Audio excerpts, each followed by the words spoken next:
జమిలీ ఎన్నికల బిల్లుపై జాయింట్ పార్లమెంటరీ కమిటీ సమావేశం ముగిసింది. పార్లమెంట్ అనెక్స్ భవనంలో జరిగిన భేటీలో భారత మాజీ ప్రధాన న్యాయమూర్తి యుయు లలిత్ మరికొందరు న్యాయ నిపుణులు హాజరై తమ అభిప్రాయాలు తెలిపారు. 2027-28లో జమిలీకి రంగం సిద్దం చేస్తున్నట్లుగా తెలుస్తోంది. పార్లమెంట్ అసెంబ్లీలు ఆమోదం తెలపాల్సి ఉన్నప్పటికీ మిగిలిన గ్రౌండ్ వర్క్ అంతా శరవేగంగా జరుగుతున్నట్లు సమాచారం.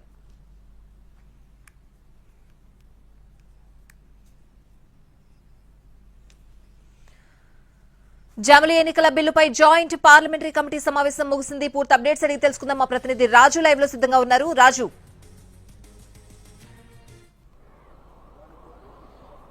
జమిలీ ఎన్నికల కోసం ఏర్పాటు చేసినటువంటి జాయింట్ పార్లమెంట్ కమిటీ సుదీర్ఘంగా సమావేశమైందని చెప్పుకోవచ్చు. ఉదయం 11 గంటలకు ప్రారంభమైనటువంటి ఈ కమిటీ సమావేశం కొద్దిసేపటి క్రితమే ముగిసింది. అయితే ఈ సమావేశంలో మాత్రం కీలక అంశాలపై చర్చ జరిగినట్టుగా తెలుస్తుంది. ఎందుకంటే ఇది జేపీసీ వేసిన తర్వాత రెండవసారి జరుగుతున్నటువంటి సమావేశం.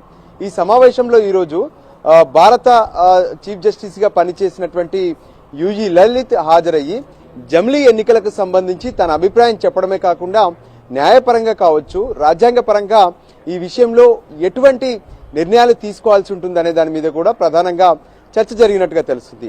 వాస్తవానికి దేశంలో ప్రతి 3 నెలలకోసారి 6 నెలలకోసారి ఏదో ఒక ఎన్నికలు జరుగుతూనే ఉన్నాయి. ఒకవైపు దేశవ్యాప్తంగా కూడా అంటే పార్లమెంట్ ఎన్నికలు ఏకకాలంలో జరిగినప్పటికీ కూడా అసెంబ్లీ ఎన్నికలు సైతం ప్రతి ఏటా ఏదో ఒక రాష్ట్రంలో జరుగుతూనే ఉన్నాయి.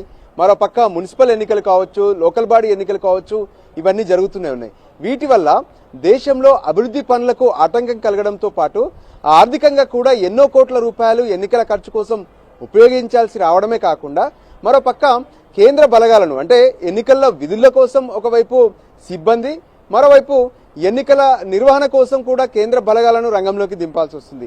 ఇదంతా కూడా వృధా ప్రయాసగా మారుతుంది. ఇవన్నీ కాకుండా ఒకేసారి దేశంలో జమిలీ ఎన్నికలు నిర్వహించడం వల్ల ఎన్నో రకాలుగా మేలు జరుగుతుందనేటువంటి అభిప్రాయం కేంద్ర ప్రభుత్వం తీసుకుంది. దానికి అనుగుణంగానే మొదట మాజీ రాష్ట్రపతి రామ్నాథ్ కోవింద్ నేతృత్వంలో ప్రత్యేకంగా ఒక కమిటీ వేశారు.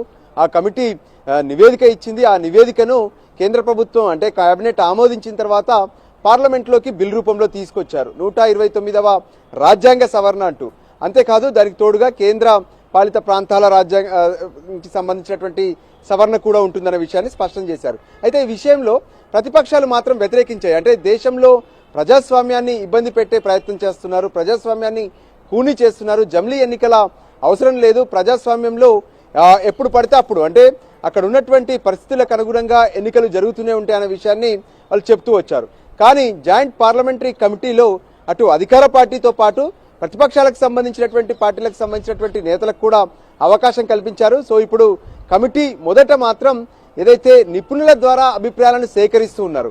ఇంకా కమిటీలో చర్చ మొదలు కాలేదు. మొదటి సమావేశంలో కేంద్ర న్యాయశాఖకు సంబంధించినటువంటి అధికారులు ఇంతకీ ఈ బిల్లు ఏంటి, ఈ బిల్లులో ఎటువంటి నిర్ణయాలు జరగాల్సి ఉంటుందనే విషయాన్ని చెప్పారు.